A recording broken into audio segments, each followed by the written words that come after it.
hapon po. Ngayon po, nandito kami sa Karata, Australia. Ako po si Maricel Villarojo.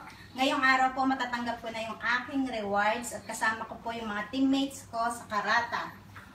Bago po ako sumali rito, bali nagduda rin po ako kagaya nyo. So, pero inaral ko po yung negosyo na to at napatunayan ko na ngayon po talagang totoo siya kasi sa katunayan, yung kapatid ko, ka-exit lang din nung Monday.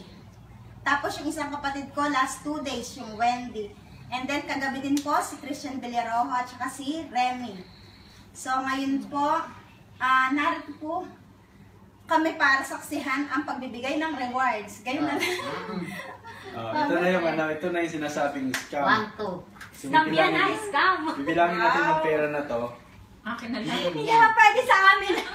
Sa amin. 100, 200, 300, 400, 500, Pag nagkulang po ako ng 600, 700, 800, 900, 1,000. Akin na itong iba.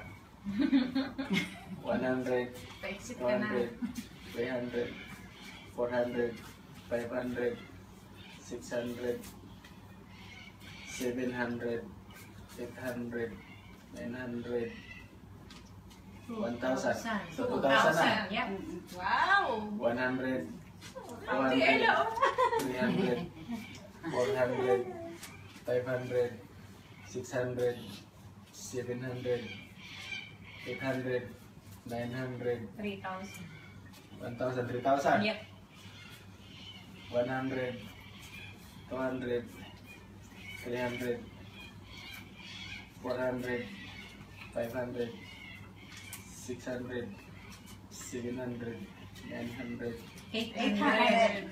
800, Excited lang po. 100, 1,000. Gusto ko pipitan 4,000. kasi. 4,000. 4,000 na. 1, 4,300. 2, May naiikat 3. 1,300. Gawin nyo yan, yan, ganyan. Ito po, ito na. Oh, So, ano ba yung sasabihin ko? Totoo palang nakakabato pag ako dito.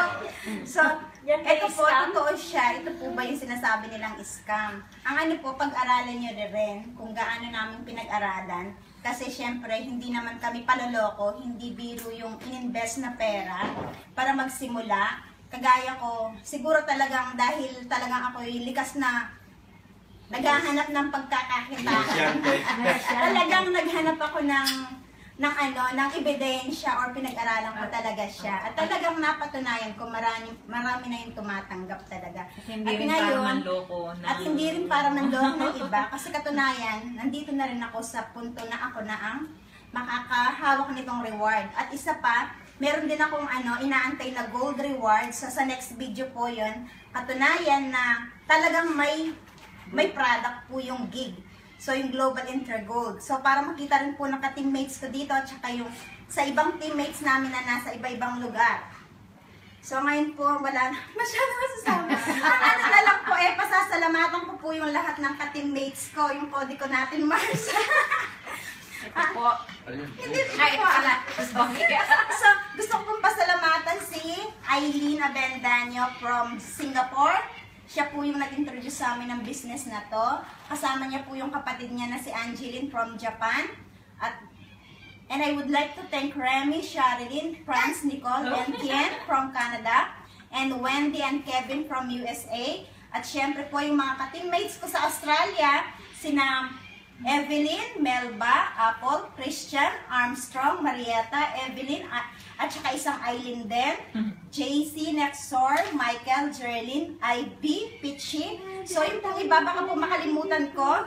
At meron din po si Annette from Malta, si Ednalyn from Austria, si Evangeline from Malaysia. Tapos po lahat ng ka-teammates namin dyan sa Pilipinas, sa kapatid ko, Bunso, Ricardo, si Renan, si Rosalie, Jenny B, Percival Batch, Josan, Kayan, Melissa, Myra, or Mira, Kenneth, Sai, Elvira. Sa inyo pong lahat, hindi ko na po kayong masasabi lahat. Basta sa inyong lahat po, maraming salamat. At go lang po tayo kasi sayang. Wag na po tayong magtagal ng mag-decide.